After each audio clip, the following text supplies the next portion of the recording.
नमस्कार, मी आशिष मगर. स्वागत आहे तुमचं एटीएम गुरुच्या या चॅनलच्या यूट्यूब क्लासेसमध्ये.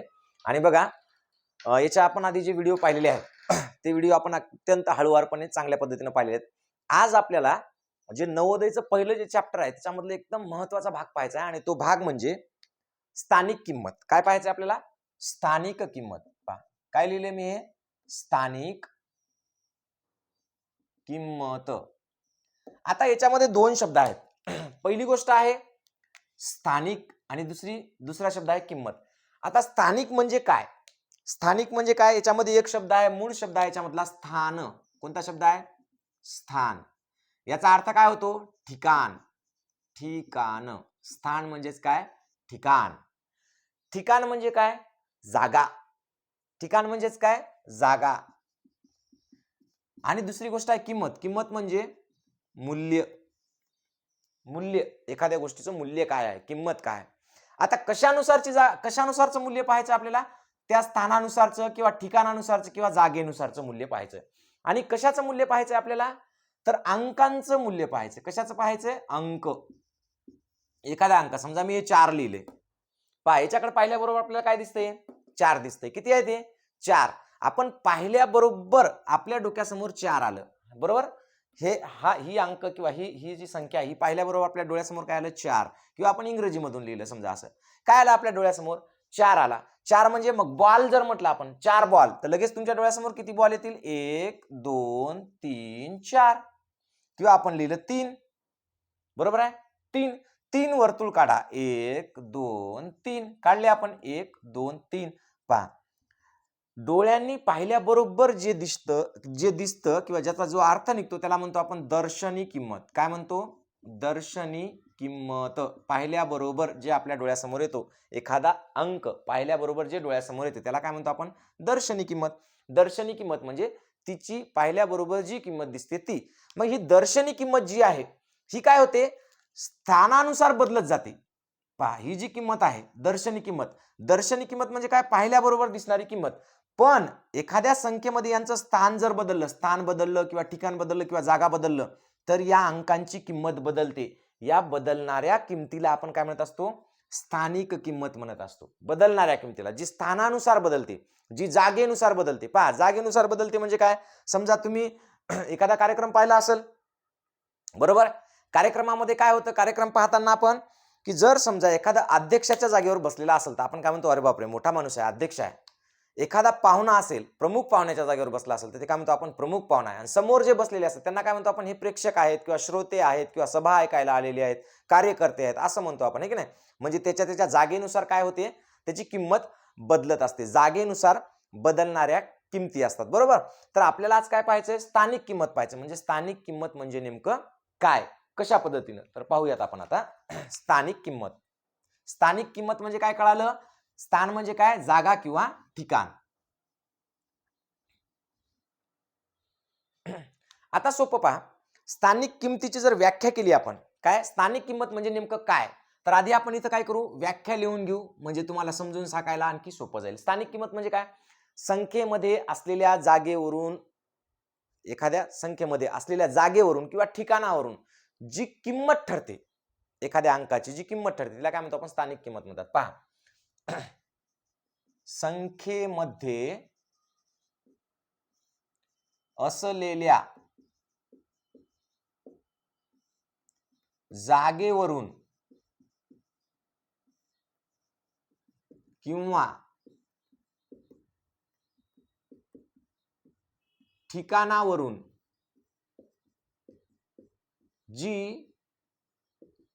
जागेवरून किंवा ठिकाणावरून जी किंमत ठरते, त्याला स्थानिक किंमत म्हणतात. स्थानिक किंमत. बरं, हा काय पाठांतराचा विषय आहे का? हे पाठ करायचंय का आपल्याला? पाठबीट काय करायचं नाही. एरी फक्त तुम्हाला सांगितलं मी सहज म्हणून की बाबा संख्येमध्ये असलेल्या जागेवरून किंवा ठिकाणावरून जी किंमत ठरते तिला स्थानिक किंमत म्हणतात. किंवा याच्या पुढे जाऊन एखाद्या अंकाची, पहा, एखाद्या अंकाची संख्येतील स्थानावरून ठरणारी किंमत म्हणजे काय असते? स्थानिक किंमत असते. आता स्थानिक किंमत कळण्यासाठी आपल्याला स्थान म्हणजे ठिकाण कळणं महत्वाचं आहे. काय कळणं महत्वाचं आहे? स्थान किंवा ठिकाण. कोणकोणते ठिकाण आहेत बरं अंकांचे? अंकांचे ठिकाण कोणकोणते आहेत किंवा अंकांचे स्थान कोणकोणते आहेत किंवा अंकांच्या जागा कोणकोणत्या आहेत हे आपल्याला कळालं तरच मग त्याची आपल्याला किंमत कळेल, नाहीतर तोपर्यंत कळेल का? कळणार नाही. चला मग आता आपण काय करू, स्थान किंवा ठिकाण पाहू. अंकांचे स्थान किंवा ठिकाण. जसं गाय गोठ्यात राहते, माणूस घरात राहतो, वाघ जंगलात राहतो, म्हणजे त्यांचे त्यांचे ते ठिकाणं झाले, जागा झाल्या. तसे या अंकांच्या कोणकोणत्या जागा आहेत बरं, कुठं कुठं राहतात हे? तर यांचे काही घर आहेत या अंकांचे सुद्धा. त्या अंकांच्या घरांना आपण म्हणत असतो एकक. काय म्हटलंय? एकक, दशक, शतक, हजार, 10,000, लक्ष आणि दशलक्ष. पहा काय केलंय आपण, अशा प्रकारे यांचे काय केलेत वेगवेगळे घर केलेत. घर पहा, एकक, दशक, शतक, हजार, 10,000, लक्ष, दशलक्ष. असं डावीकडे आपण जात राहिले की एकक, दशक, शतक, हजार, 10,000, लक्ष, दशलक्ष, कोटी, दशकोटी, अब्ज, दशाब्ज, मग हे असं वाढत जाणार आहे की नाही. म्हणून आपण काय म्हटलं, संख्या मोजताना संख्या रेषेवरच्या संख्या ज्या असतात त्या अनंत असतात. सांगितलं की नाही आपण, सगळ्यात मोठी नैसर्गिक संख्या सांगता येते का? नाही. सगळ्यात मोठी पूर्ण संख्या सांगता येते का? नाही. सगळ्यात मोठी पूर्णांक संख्या सांगता येते का? नाही. अनंत आहेत त्या, सांगता येत नाही. बरोबर. मग तसं पहा, आता एक गोष्ट लक्षात आली असेल, आपण संख्या रेषा जी पाहिली होती त्या संख्या रेषेवर काय होऊ लागलं, उजवीकडे किंमत वाढत जाते. बरोबर आहे. पण संख्या लिहिताना मात्र डावीकडची किंमत वाढत जाते. या एकक पेक्षा दशक मोठा असते, दशक पेक्षा शतक मोठा असते, शतक पेक्षा हजार मोठा, हजार पेक्षा 10,000 मोठा, 10,000 पेक्षा लक्ष मोठा, लक्षापेक्षा दशलक्ष मोठं.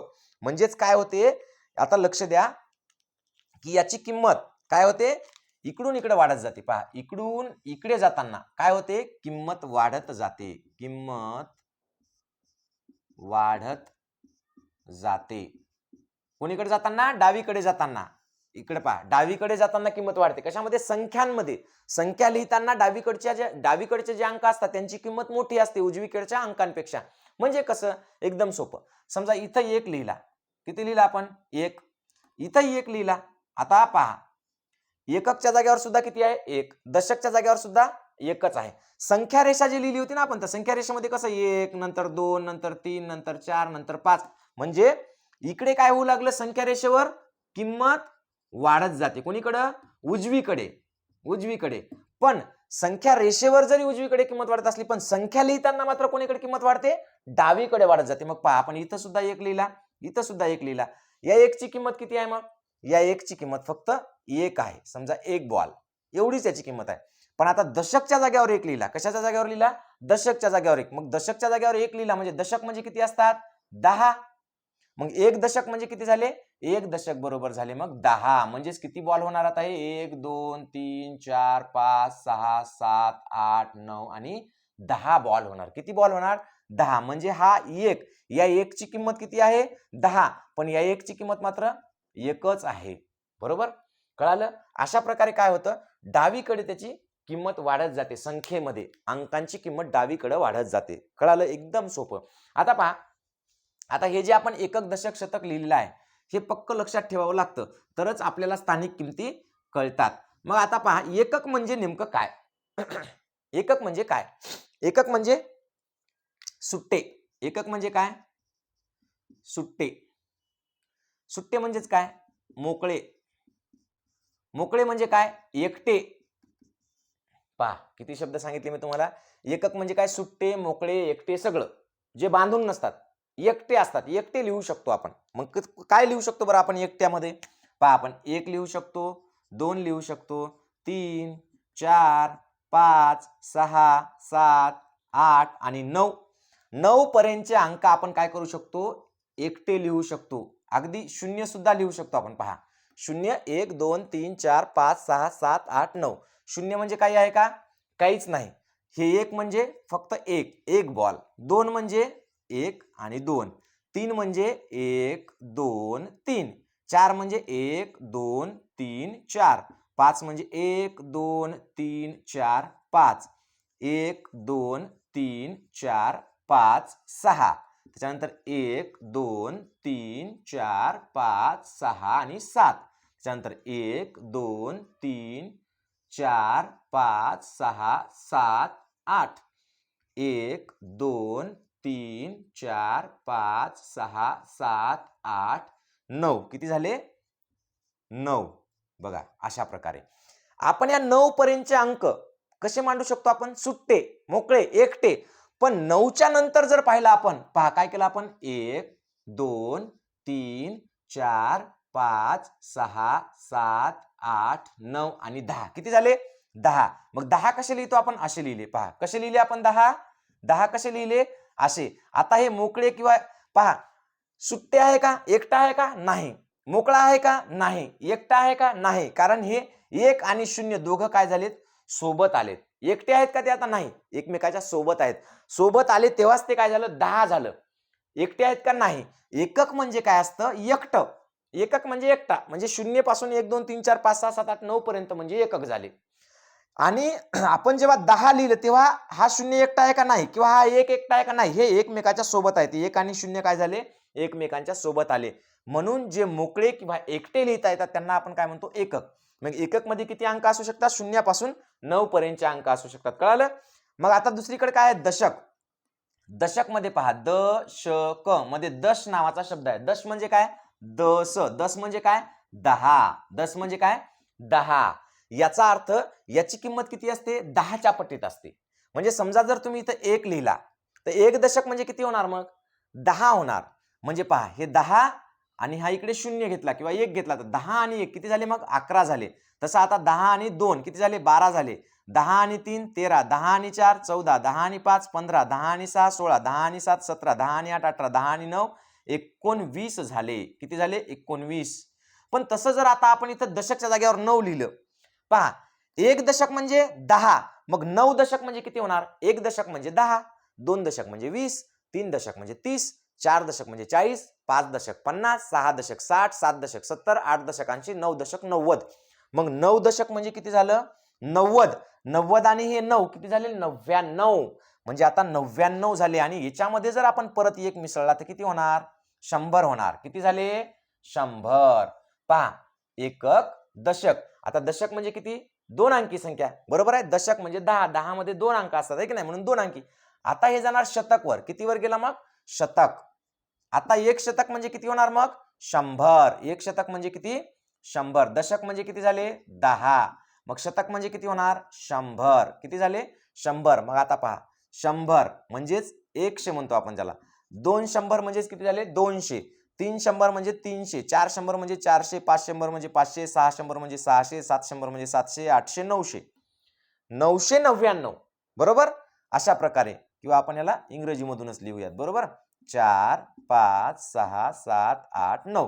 9 म्हणजे काय झालं मग 900 आणि 900च्या पुढे परत 999 त्याच्यामध्ये एक मिळवला की किती होणार 1000 होणार म्हणजेच काय होणार ते 1000 पर्यंत येणार बरोबर आहे मग आता पहा इथं सुद्धा एक आहे याची किंमत एकच आहे इथं एक आहे याची किंमत 10 झाली इथल्या एकची किंमत 100 झाली इथल्या एकची किंमत किती झाली 1000 परत इथं एक जर लिहिला तर हे कशाच्या घरात आलं 10,000च्या घरात आलं 10,000च्या जागेवर आलं म्हणजे एक 10,000 म्हणजे किती झाले 10,000 मग इथं एक लिहिलं आपण परत हे लक्षाच्या घरात आलं म्हणजे 1 लाखाच्या घरात गेला म्हणून 1 लाख आणि परत इथं एक लिहिलं आपण तर हे कशाच्या घरात गेलं 10 लक्षच्या म्हणजे 1 दशलक्ष म्हणजे किती 10 म्हणजे 10 मग 10 लाख झालं एक दशलक्ष म्हणजे किती 10 लाख अशा प्रकारे हे काय आहे त्यांचे स्थान आहेत कोणकोणचे स्थान आहेत स्थान लक्षात ठेवायचे एकक दशक शतक हजार 10,000 लक्ष दशलक्ष बरोबर आणि ही प्रत्येक संख्या डावीकडे जाताना 10 पटीने मोठी होते किती पटीने 10 पटीने समजा हा 1 असेल तर इथं गेल्यावर किती होतो 10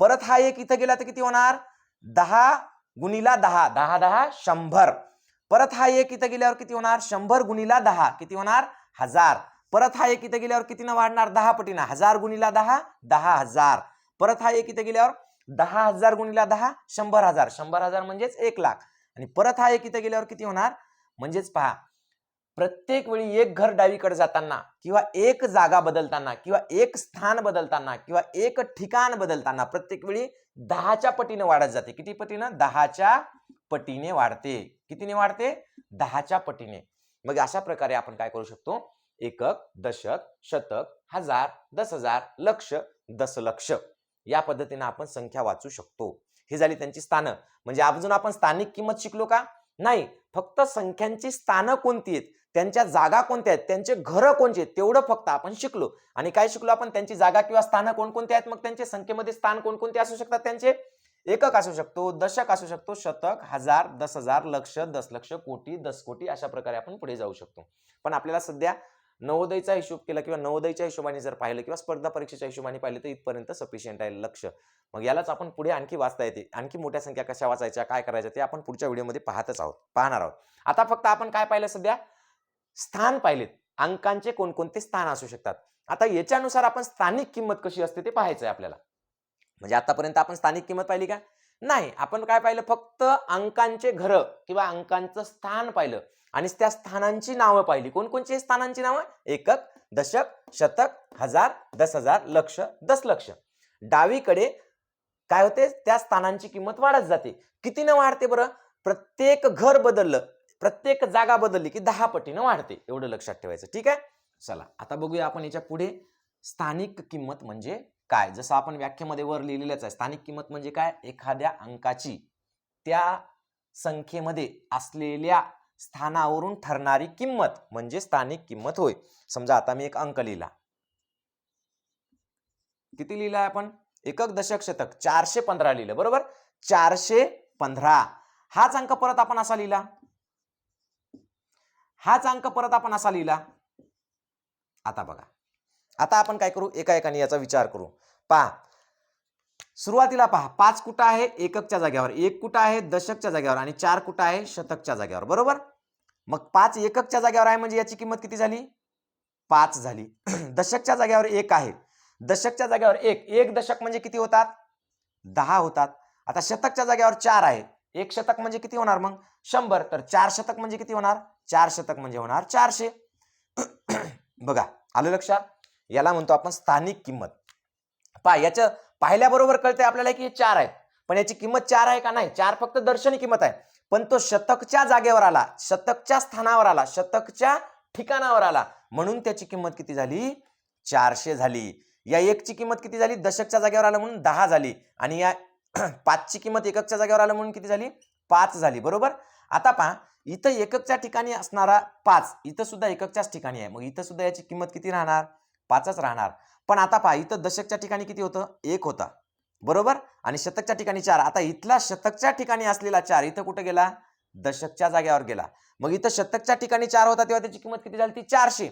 पण आता दशकच्या जागेवर गेला म्हणून याची किंमत किती होईल, 40. 1 दशक म्हणजे 10, मग 4 दशक म्हणजे किती झाले, 400. आणि हा 1 कुठे गेला, जो 1 दशकच्या जागेवर होता तो इथं गेला शतकच्या जागेवर, बरोबर आहे. मग शतकच्या जागेवर गेल्यामुळे याची किंमत किती झाली, 100. आता पहा, एककच्या जागेवर इथेही 5 आहे, इथेही 5 आहे, पण हा 5 आपली जागा सोडून कुठे गेला, शतकच्या जागेवर गेला. मग इथं ज्याची किंमत 5 होती, इथं शतकच्या जागेवर आल्याबरोबर त्याची किंमत किती झाली, 500. 5 शतक, 5 शतक म्हणजे 5 शंभरच्या नोटा किती झाल्या, 500. मग आता इथं दशकच्या जागेवर असलेला 4 कुठे गेला, एककच्या जागेवर गेला, मग याची किंमत किती झाली, 4. आणि इथं शतकच्या जागेवर असलेला 1 कुठे गेला, दशकच्या जागेवर, म्हणून 1 दशक बरोबर किती झाले, 10. पहा, याला म्हणतात स्थानिक किंमत.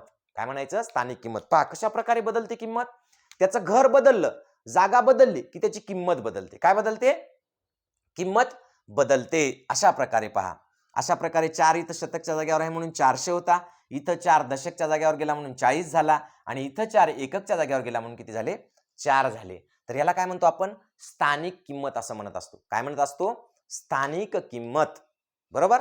याला म्हणायचं स्थानिक किंमत. मग आता तुम्हाला कोणत्याही संख्येमध्ये जर दिलेला असेल, पहा अशी एखादी संख्या दिलेली असेल, 7474, हा. मग आता याच्यामध्ये 7 2 ठिकाणी आलेला आहे. पहा, हे सुद्धा काय आहे, 7, हा सुद्धा काय आहे, 7. 4 सुद्धा 2 ठिकाणी आला, हाही 4 आहे आणि हाही 4 आहे. मग आता 4 ची 7 ची, सगळ्या 7 ची, दोन्ही 7 ची किंमत सारखी आहे का, नाही. या 7 ची किंमत आहे 70, कारण हा एकक आणि दशकच्या जागेवर आलाय. शतक आणि हजार, या 7 ची किंमत किती होणार, 7000 होणार, कारण हा हजारच्या जागेवर आलाय. या 4 ची किंमत 4, पण हा शतकच्या जागेवर आला म्हणून या 4 ची किंमत 400. म्हणजे अंक जरी सारखे असले एखाद्या संख्येतले तरी त्यांच्या स्थानानुसार त्यांची किंमत काय असते, वेगळी वेगळी किंमत असते. याला म्हणत असतो आपण स्थानिक किंमत. काय म्हणायचं, स्थानिक किंमत, त्या स्थानामुळे प्राप्त झालेली किंमत. एककच्या जागेवर असेल तर तो जेवढा दिसतो तेवढाच, एकक म्हणजे काय, सुट्टा 1 तेवढाच, 5 असतील तर 5च, 4 असतील तर 4च. पण दशकच्या स्थानावर जर समजा 4 गेला तर त्याची किंमत 40 होते. दशकच्या स्थानावर 7 गेला तर 70 झाली, हजारच्या स्थानावर 7 गेला तर किती झाली, 7000 झाली. याला म्हणायचं स्थानिक किंमत. कळाली स्थानिक किंमत. अशा प्रकारे आपण कोणत्याही संख्येतल्या अंकांची, पहा काय म्हणतो मी, कोणत्याही संख्येतल्या अंकांची स्थानिक किंमत ओळखू शकतो. कशावरून ओळखायची स्थानिक किंमत? त्यांच्या स्थानावरून. त्यांच्या स्थानाला किंवा त्यांच्या घराला आपण नाव दिलेले आहेत. कोणते नाव दिलेले आहेत? एकक, दशक असं मोजून पाहायचं. एकक, दशक, शतक. समजा एखादी खूप मोठी संख्या दिली तुम्हाला संख्या दिलेली आहे आणि तुम्हाला विचारलं या 6ची किंमत सांगा, स्थानिक किंमत. मग तुम्ही काय करणार? याचं घर पाहणार. याचं घर नेमकं कुठं आहे? कोणाचं? या 6चं घर नेमकं कुठं आहे पहा. हे एककाचं घर, हे दशकाचं घर, हे शतकाचं घर, हे हजारचं घर, हे 10,000चं घर आणि हे लक्षाचं घर. म्हणजे लाखाच्या घरात जाऊन बसलं. हे कशाच्या घरात जाऊन बसलाय? हे 6 लाखाच्या घरात जाऊन बसलाय. मग तो लाख्या झाला. लाख्या कोण झाला? लाख्या. आणि मग लाख्या किती आहे? 6. म्हणजे किती झाली मग याची किंमत? 6 लाख. किती झाली? 6 लाख. 6 लाख झाली. मग पहा हे 6 आणि त्याच्यानंतर 1 2 3 4 5 जशाला तसे 1 2 3 4 5 शून्य देऊन टाकले. एकक, दशक, शतक, हजार, 10,000, लक्ष. म्हणजेच या 6ची किंमत किती आली मग? 6 लाख. कशामुळे 6 लाख आली? कारण तो लाखाच्या घरात जाऊन बसला. कोणाच्या घरात बसला? लाखाच्या. हे घर लक्षात ठेवायचे. एकक, दशक, शतक, हजार, 10,000, लक्ष, 10 लक्ष, कोटी, 10 कोटी. कशामुळे लक्षात ठेवायचे? कारण या घरानुसारच यांची काय ठरते? किंमत. याच्यानुसारच, या जागेनुसारच, या स्थानानुसारच काय ठरते? यांची किंमत ठरते. म्हणून आपण त्याला म्हणत असतो स्थानिक किंमत. कळालं? स्थानिक किंमत एकदम सोपं आहे. आपल्याला नंतर हे सगळं शिकवल्यानंतर प्रश्नांच्या प्रॅक्टिस तर घ्यायच्याच आहे. त्याच्यामध्ये तर आपल्याला सगळं कळणारच आहे. पण हे समजून घेतलं तर तुम्हाला प्रश्न सोपे जातील. म्हणून हे समजून घ्या. खूप महत्वाचं आहे. कळालं? स्थानिक किंमत म्हणजे काय? एखाद्या संख्येमध्ये एखादा अंक ज्या स्थानावर, ज्या ठिकाणावर, ज्या जागेवर असतो त्या जागेला जे नाव दिलेले असते, त्या घराचं जे नाव असते, एकक, दशक, शतक, हजार, 10,000, लक्ष, 10 लक्ष, कोटी, 10 कोटी पैकी तिथली त्याची काय असते? स्थानिक किंमत असते. ती त्याची किंमत असते. कळालं? अशा प्रकारे दर्शनी किंमत म्हणजे जी डोळ्याला दिसते ती जशाला तशी, आणि स्थानिक किंमत म्हणजे ते ज्या जागेवर जाऊन बसला त्या जागेची किंमत म्हणजे काय असते? स्थानिक किंमत असते. आता पहा काही काही संख्या आपल्याकडे थोड्याशा वेगळ्या असतात. मग त्यांची स्थानिक किंमत कशी ओळखायची? आता बघा एक उदाहरण घेऊ आपण. एक वेगळी संख्या घेऊ. वेगळी. तुम्हाला पॉइंट माहित आहे? पॉइंट ज्याला आपण दशांश म्हणतो, हे की नाही? पॉइंट काय म्हणतो आपण त्याला? पॉइंट म्हणतो. समजा एक संख्या आहे. कोणतीही संख्या घ्या. 4732 घेतली. समजा तुम्ही किती घेतली? 4732 ही संख्या घेतली. 4732 आणि इथं पॉइंट दिला. काय दिला? पॉइंट. पहा संख्या काय घेतली आपण? 4732 पॉइंट. 685 घेऊ समजा समोर. काय घेतलं आपण? 685. आता बघा या संख्येचे 2 भाग झालेत. कसे 2 भाग झाले बरं? इथं काय आलंय पहा. इथं आलाय पॉइंट. याला आपण म्हणतो असतो पॉइंट. पॉइंट म्हणजेच काय? दशांश असं म्हणतो आपण त्याला, आहे की नाही? पॉइंट आलाय. पॉइंट आहे ना? मग आता हे पॉइंटच्या इकडे संख्या आहे आणि पॉइंटच्या इकडे पण संख्या आहे. बरोबर? आपण काय पाहिलो? स्थानिक किंमत पाहिलो बरं का? मग आता पॉइंटच्या इकडे पण संख्या आहे आणि पॉइंटच्या इकडे पण संख्या आहे. म्हणजे पॉइंटच्या डावीकडे पण संख्या आहे, पॉइंटच्या उजवीकडे पण संख्या आहे. आता डावीकडच्याला काय म्हणतात हे आपल्याला माहित आहे. आपण याला काय म्हणतो? याला काय म्हणतो? एकक. याला काय म्हणतो? दशक. याला काय म्हणतो? शतक. याला काय म्हणतो? हजार. एकक, दशक, शतक, हजार. मग आता इकडच्याला काय म्हणायचं बरं? पॉइंटच्या नंतर आलेल्यांना काहीतरी नाव असेल का नाही? मग याचे सुद्धा नाव आहेत. मग याचे नाव कसे आहेत पहा. याला म्हणायचं दशांश. काय म्हणायचं? दशांश. याला म्हणायचं शतांश. काय म्हणायचं? शतांश. दशांश म्हणजे काय? 10चा 1 अंश. शतांश म्हणजे काय? 100चा 1 अंश. आणि हा असतो शतांश नंतर हजारांश म्हणा. साध्या भाषेमध्ये जर म्हणायचं तर हजारांश किंवा सहस्रांश म्हणतात. त्याला काय म्हणतात? सहस्रांश. किंवा यालाच काय म्हणायचं? हजारांश. हजारांश. पहा काय म्हणलं आपण? हजारांश किंवा सहस्रांश. म्हणजे पुस्तकामध्ये शब्द सहस्रांश आहे, आपल्याला कळावं म्हणून आपण काय लिहिलं? हजारांश लिहिलं. मग आता यांच्या स्थानिक किमती कशा काढायच्या? बरोबर? आता मग आपण याच्या स्थानिक किमती काढू बरं. पहिल्यांदा आपण इथं लिहू अंक आणि याची काय राहील? ही स्थानिक किंमत. काय लिहिली? स्थानिक किंमत लिहिली. आणि मग इकडे याची काय लिहायची? इकडे आपण स्थानिक किंमत लिहिलं. आता याची घातांकित स्वरूपातील स्थानिक किंमत लिहायची. घातांकित. घातांक म्हणजे काय नंतर तुम्हाला सांगतो मी, हे की नाही? घातांकित स्वरूपातील स्थानिक किंमत, यालाच म्हणायचं गुणाकारातली, गुणाकाराच्या रूपातील कशी असते, गुणाकाराच्या रूपात असते. आता पहा अंक किती आहेत आपल्याकडे, पहा बरं अंक कोणकोणते आहेत. पहिलं काय आहे, 4 आहे. त्याच्यानंतर काय आहे, 7 आहे. त्याच्यानंतर काय आहे, 3 आहे. त्याच्यानंतर काय आहे, 2 आहे. त्या 2च्या नंतर काय आपल्याकडं, काय आहे, पॉइंट, दशांश आहे की नाही. त्याच्यानंतर काय, 6 आहे. त्याच्यानंतर काय आहे, 8 आहे. आणि त्याच्यानंतर काय आहे, 5 आहे. असे 3 अंक आहेत. आता बघा या 4 ची किंमत किती आहे बरं, या 4 ची किंमत सांगा, कोण सांगेल. हे 4 कशामध्ये आलेलं आहे, हे 4 आलेलं आहे या 1000 मध्ये, बरोबर. 1000च्या घरामध्ये 4 आहे. मग 1000च्या घरामध्ये म्हणजे काय, 1000, 1 म्हणजे 1000, तर तिथे किती आलेले, 4, म्हणजे मग किती होतील, 4000. मग या 4 ची किंमत किती झाली, स्थानिक किंमत. या 4 ची स्थानिक किंमत नुसार आपण जर किंमत काढली तर किती झाली, 4000. मग आता 7 कशाच्या जागेवर आहे, शतकच्या जागेवर आहे. म्हणून याची किंमत किती होणार, 7 ची किंमत किती होणार, 700. किती झाली, 700. 3 कशाच्या जागेवर आहे, दशकच्या जागेवर आहे. म्हणून या 3 ची किंमत किती होणार, 30 होणार. किती होणार, 30. आणि आता हे 2 कशाच्या जागेवर आहे, एककच्या. मग एककच्या म्हणजे काय, सुट्टा असतो तेवढाच असतो, जेवढा दिसतो तेवढाच. मग 2 ची स्थानिक किंमत किती झाली, 2, जशाला तशी. पण आता पहा इथं काय झालं, आपला पॉइंट आलाय. आता पॉइंटच्या खाली आपल्याकडे काय काय आहे, 6 आहे, 8 आहे, 5 आहे. आता मी काय म्हणलं, 6 ला काय म्हणतात, दशांश म्हणतात. दशांश म्हणजे 10चा भाग, 10 पैकी 1, 10 पैकी 1. दशांश म्हणजे काय, 10 पैकी 1. पहा 10 पैकी किती घ्यायचा, 10 पैकी 1 म्हणजे दशांश, बरोबर आहे. आता आपण पैकी कसं लिहित असतो, पहा मार्क पडले आपल्याला, 20 पैकी किती पडले, 15, असं लिहितो की नाही आपण, 20 पैकी 15. 10 पैकी 5 मार्क पडले असं म्हणतो. मग आता आपल्याला हे काय करायचं, 10 पैकी असते. दशांश म्हणजे काय, 10चा 1 अंश. अंश म्हणतो ना आपण, ते आमच्या पोटातून वाढलेला अंश आहे, आम्ही शेतकऱ्याचे अंश आहेत किंवा याचा अंश आहे. अंश म्हणजे काय, त्याच्यापैकी 1 भाग. मग आता इथे कितवा भाग आहे, 10 मधला 1 भाग. म्हणून काय केलं आपण, पहा 10 मधला 1 भाग. आता इथं 10 मधले किती भाग घेतलेले त्यांनी, 6. म्हणून याला कसं लिहितात, 6/10. कसं लिहायचं, 6/10. आता इथं शतांश लिहिलेला आहे, म्हणजे 100 मधला कितवा भाग, 8वा भाग. याला सहस्रांश म्हणलेला आहे, म्हणजेच 1000 मधला, 1000 मधला कितवा भाग, 5वा भाग. पहा यालाच कसं लिहिलं, मग या 6 ला आपण 6/10. 8 ला कसं लिहिलं, 6/100. 5 ला कसं लिहिलं, 5/1000. यालाच तुम्ही आणखी कसं लिहू शकता, वेगळ्या पद्धतीनं 0.6. याला कसं लिहू शकता, 0.08. आणि याला कसं लिहू शकता, 0.005. पहा 1 2 3. दशांश नंतर किती संख्या असल्या पाहिजे, किती किती अंक असले पाहिजे, 1 2 3. इथं दशांश नंतर किती, 2 शून्य आहेत, म्हणजे 2 अंक असले पाहिजे, 2. दशांश नंतर 1च फक्त, म्हणून ही 1. कळालं. अशा प्रकारे तुम्ही असं सुद्धा लिहू शकता. तर हे आपल्याला जेव्हा आपण अपूर्णांक किंवा दशांश अपूर्णांक पाहणार किंवा शतांश अपूर्णांक पाहणार आहोत, तेव्हा हे तुम्हाला आणखी चांगल्या पद्धतीने कळेल. सध्या फक्त आपण काय केल्या, स्थानिक किमती पाहत आहोत, हे अशा प्रकारचे. आता इकडं काय आहे बरं, मग हे घातांकित स्वरूपातील स्थानिक किंमत म्हणजे काय. समजा हे 4 आहे, किती आहेत, 4 आहेत, बरोबर आहे.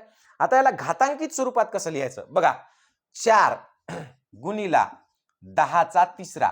10चा तिसरा म्हणजे कसं, 10 गुणिला 10 गुणिला 10.